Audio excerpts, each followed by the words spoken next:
trabajando con otro tipo de multivibrador que le llamamos biestable.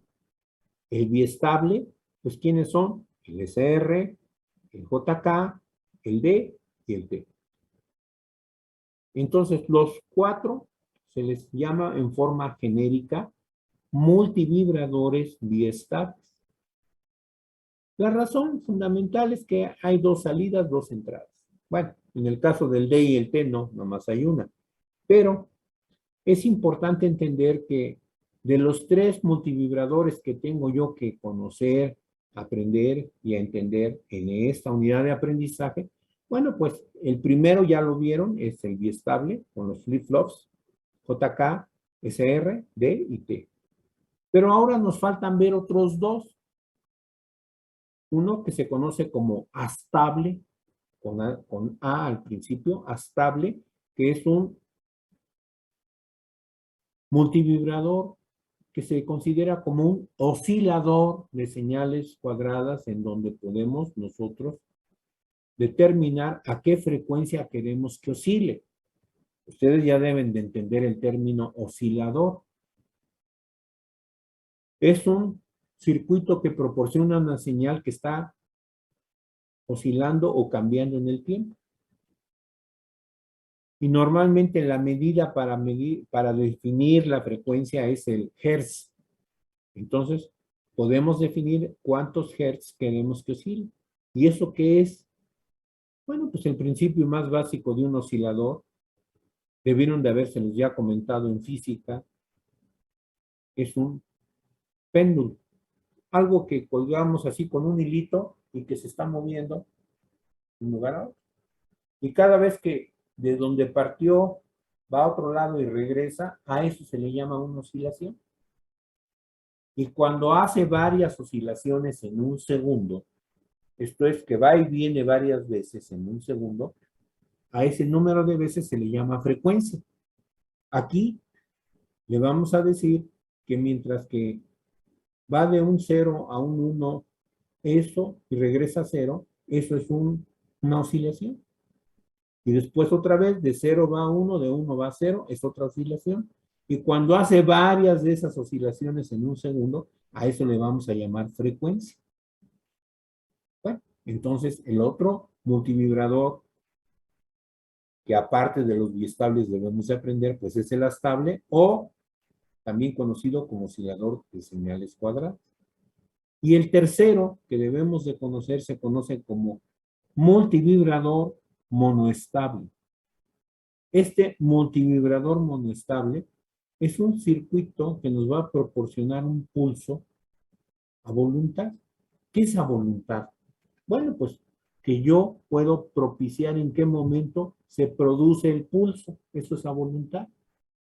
Normalmente lo que le agregamos es un botoncito, un push button, donde al oprimirlo, yo en la salida de mi circuito llamado multivibrador monoestable, ocurre que se produce un pulso donde la duración del pulso yo la determino mediante algunas componentes que agrego al circuito. Entonces, el timer 555 es un multivibrador que puede actuar como astable, dependiendo cómo lo conecte y qué componentes le agregue, o como monoestable, si le cambio la forma de conexión y las componentes que le agregue. Entonces, Timer 55 es un circuito que ya tiene muchos años, pero que todavía sigue aplicándose de una gran manera. De hecho, hay una página en internet donde nos da una enormidad de aplicaciones que se le pueden dar a este circuito. Y obviamente, pues voy a procurar pasarles la dirección de esa página para que ustedes la revisen y entonces tengan un medio de donde aplicar o conocer las posibles aplicaciones. Bueno, entonces, nuestro siguiente tema, Timer 555, y vamos a ver sus dos formas de funcionamiento, que son el astable y monoestable. Voy a compartir con ustedes alguna información importante. Para esto me voy a meter a la página que ya ustedes conocen, que ya les mostré en alguna ocasión, que se llama datasheetcatalog.com. Bueno, ¿por qué? ¿Qué es lo que pretendo? Quiero mostrarles la hoja de datos de este circuito para que cualquier consulta que quieran hacer, bueno, pues la hagan directamente en el manual sobre algunas de las aplicaciones o sobre cómo se conecta para cualquiera de las dos formas. El circuito ya comercialmente puede ser, así como se los voy a escribir, NE555, que es una de las formas en que lo vamos a encontrar, o la otra forma es como LM, perdón, es otra cosa, LM555. Bueno, vamos a visualizar la primera. NE555 y damos Enter o nos vamos a Search y le decimos buscar. Ven que nos da una cantidad de opciones muy grandes. Este circuito lo fabrican muchas compañías, no nomás algunas estándar. Por ejemplo, vean esta que no es muy común, Contec, Microelectronics, Partial, Philips, SGS, Texas Instruments. ¿Qué más aquí? ¿Cuál es otra? Texas. Pues creo que ya mencionamos todas porque algunas se repiten. ¿Okay? Entonces, vamos a ver una común que sería Philips. Y a veces acuérdense que nos va a dar más de una. Esto ya son el archivo específico en PDF para que podamos ver las características de cómo lo fabrica, bueno, de cómo lo presenta Philips o Fairchild, que es uno de los más comunes también.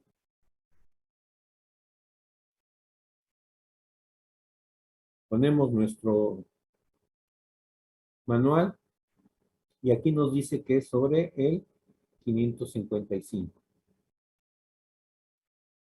Que puede tener las siglas NE, SA o SE, es lo mismo. Bueno, vean que aquí nos marca que es un circuito de 8 terminales, 4 de cada lado. Acuérdense que la hendidura, lo que está visto así, como está, de este lado tenemos tierra, de este lado voltaje. Esto es la depolarización. Trigger sería prácticamente algo que lo mencionaríamos como nuestra entrada, la salida, reinicio o resetear es reiniciar, es como hacerlo que inicialice de nuevo su funcionamiento. Descarga o discharge o threshold o umbral, que es el nombre que en español se le da, y control de voltaje. Estas tres terminales sirven para definir cómo va a funcionar. O sea, en realidad, todas de alguna manera definen algo. Ahora, internamente, este circuito se elabora, ¿cómo es que se construye? Vean que aquí dice el nombre, en inglés obviamente, de un comparador.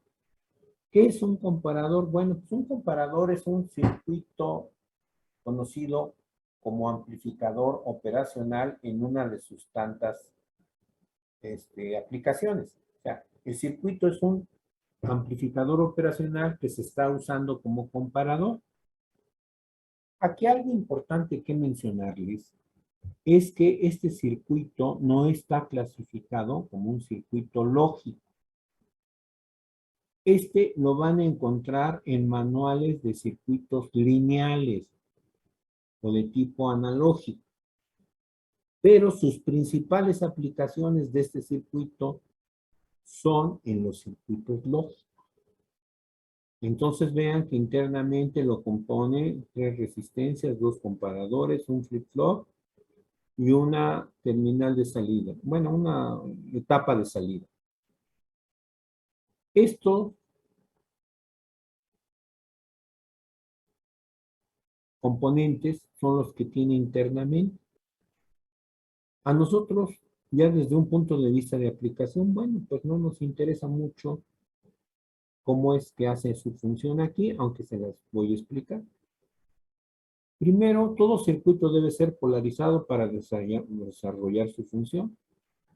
Entonces, conexión a tierra, conexión de voltaje. Trigger significa disparo en español. Pero disparo se deben entender que aquí voy a mandar una señal para obtener algo en la salida.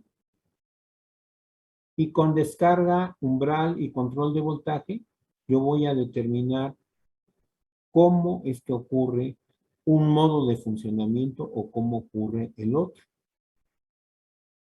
Entonces,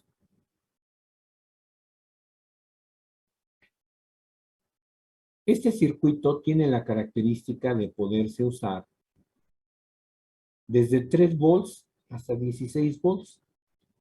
Quiere decir que tiene la compatibilidad con varias de las tecnologías de circuitos lógicos. Tanto lo puedo usar en una tecnología TTL como en una tecnología CMOS. ¿Esto qué quiere decir? Todos los circuitos que normalmente usamos nosotros en lógicos son de la serie 74. Lo han visto ustedes cuando hago algún circuito en Proteus, que me voy a donde dice 74LS y ahí me sale una lista con que todos los circuitos comienzan con 74 y tienen las letras LS. Bueno, pues este circuito es compatible con esa tecnología, pero también lo es con otra de circuitos lógicos que en algún principio les mencioné, que se conoce como la serie 4000B, que es de circuitos lógicos, pero igual con puertas y demás circuitos, pero con la tecnología CMOS. Las siglas CMOS significan metal óxido semiconductor complementario, que es la manera o los materiales con que los construyen, pero tienen una diferencia especial con los TTL o serie 74, que son, no deben de tocarse las terminales de los CMOS con las manos, porque la electricidad estática del cuerpo los puede dañar internamente y a no servir. Bueno, pues este circuito puede usarse tanto con una como con otra tecnología porque nosotros le podemos alimentar desde 3 volts hasta 16 volts. Y la tecnología CMOS trabaja de 9 a 15 volts y la TTL trabaja 5 volts. Entonces, tanto lo puedo conectar con uno como con otro por la variabilidad.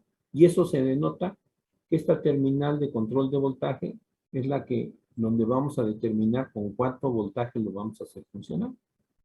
Bueno, aquí nos habla de varias aplicaciones, pero lo más importante es entender que las dos maneras básicas que tiene este circuito, aplicadas con otras componentes o bajo cierta manera de usarse, obtenemos esto.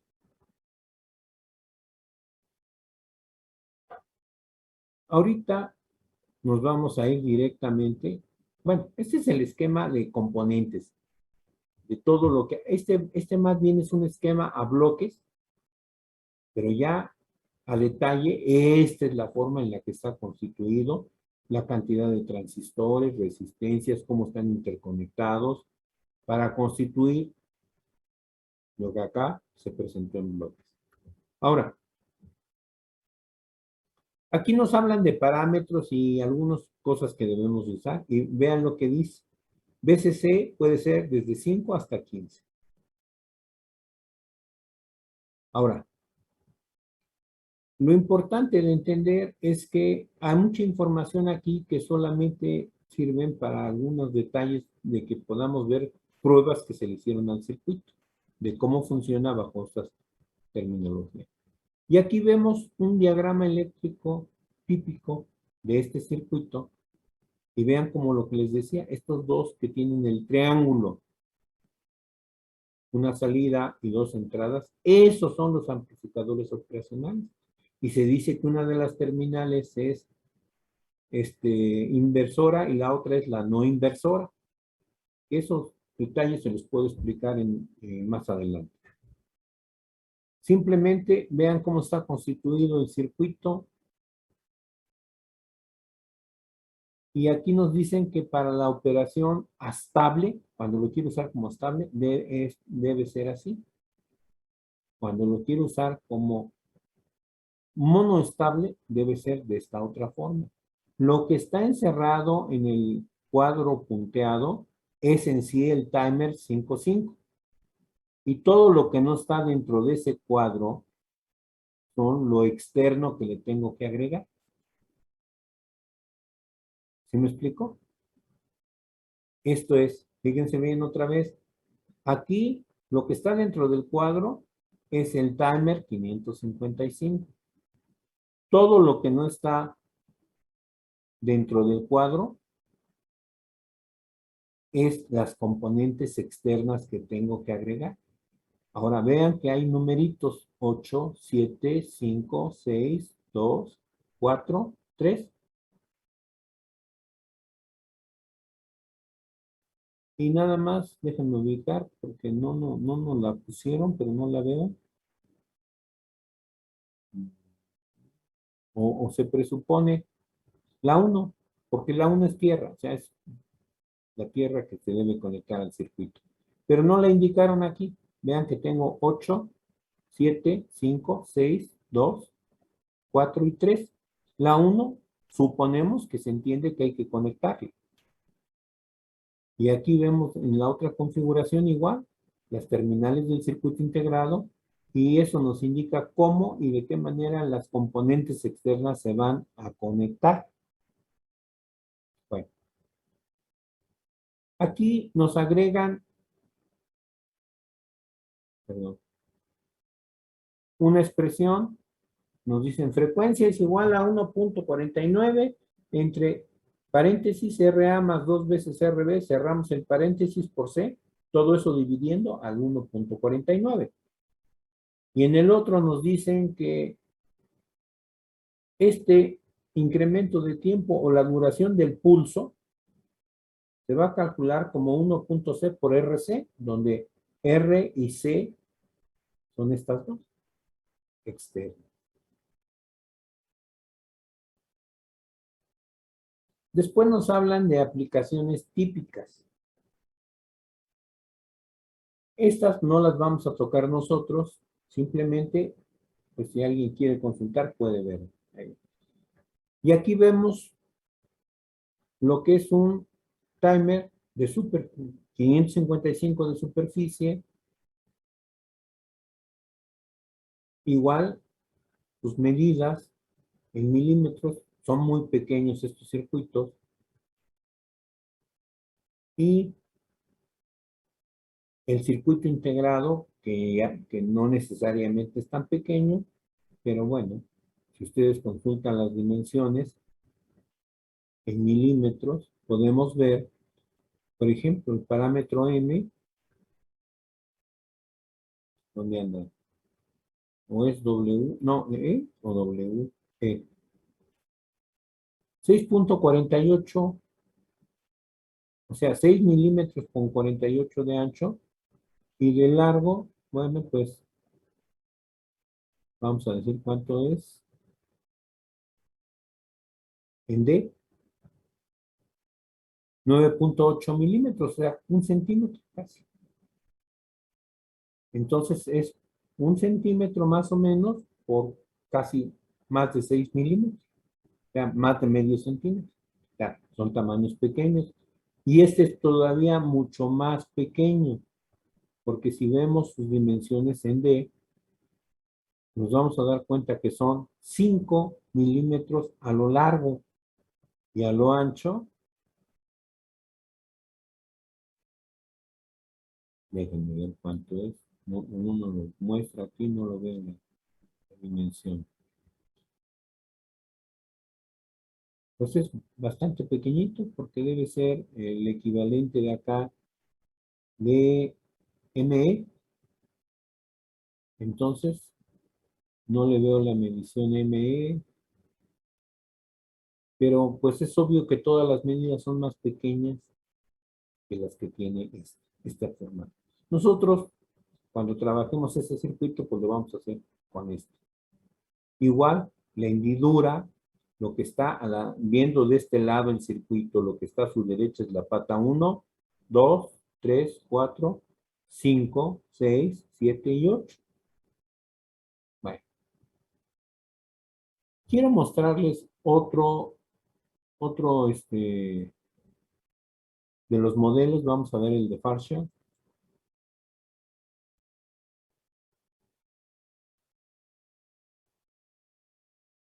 Bueno, aquí ven como fotografía tanto uno como el otro, y vean cómo se ve mucho más pequeño este que el de superficie.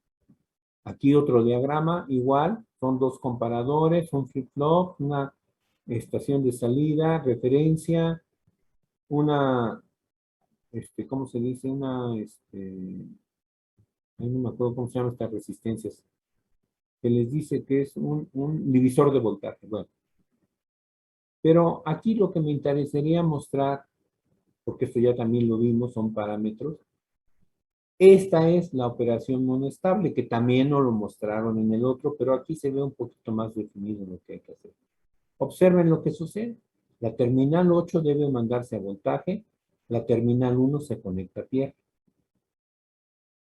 Entre la 8, más bien no la 8, entre el voltaje VCC y la 7 y la 6 hay que conectar una RA, y de la 6 a tierra un capacitor C1. Entre la 1 y la 5 debe haber otro capacitor que normalmente es un valor fijo de 0.01 microfaradios. Y esta es nuestra salida. Aquí es donde nosotros vamos a colocar o a conectarnos a donde queremos mandar nuestro pulso. Y esta es la de disparo. Cuando yo aquí provoque un cambio de un 1 a un 0, pues con un circuito de transición, voy a hacer que en la salida obtenga el pulso de disparo, que la duración del pulso va a depender de estas dos componentes, de cómo combine la resistencia y el capacitor. Normalmente el fabricante me da esta gráfica, que es una manera también de decidir cómo voy a hacer mi trabajo aquí. Vean que aquí estas líneas me van a permitir generar un punto de operación. Vean que el eje dice capacitancia y tiempo de retardo. Bueno, ¿qué significa? Que yo, si escojo un punto en una de estas líneas y trazo paralelas a los ejes, voy a encontrar aproximadamente qué valor de capacitor, y aquí me está indicando qué valor de resistencia, debo de poner aquí para que el pulso dure lo que está indicado acá, en este eje. Aproximadamente es una manera de trabajar. Ahora, ¿qué es lo que va a suceder? Cada vez que yo dispare, o sea, esto es que provoque un cambio o transición de 1 a 0, en la salida, que es la pata 3, yo voy a obtener un pulso que va a durar esto. Hagan de cuenta que disparo y entonces se va a 1 y aquí vuelve a caer. ¿Por qué se vuelve a mostrar? Porque se volvió a disparar el circuito, pero normalmente Si hago un solo disparo, pues obtengo un pulso que dura este tiempo y vuelve a caer a cero. Y es tan simple como aplicar esto, ¿sí? La formulita que ya les mostré en la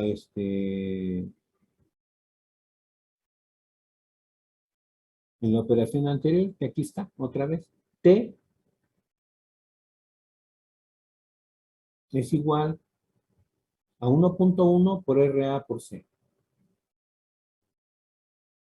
Lo que pasa es que hay que hacer una consideración. Este valor de 1.1 se agrega para compensar ciertas situaciones que se dan con el RA y C. Lo que pasa es que esto tiene que analizarse un poco más a profundidad para entender el porqué de este 1.1, pero ahorita nada más les voy a decir que es una constante que debe de llevar. Entonces, el tiempo de duración del pulso se determina con esto. ¿Va? Ahora vamos a ver el otro modo básico de funcionamiento, la operación de astable. ¿Qué significa astable? Oscilador de señales cuadradas.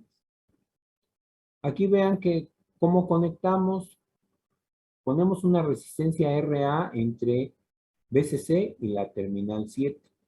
Entre la 7 y la 6, una resistencia llamada RD, y entre la terminal 6 y tierra,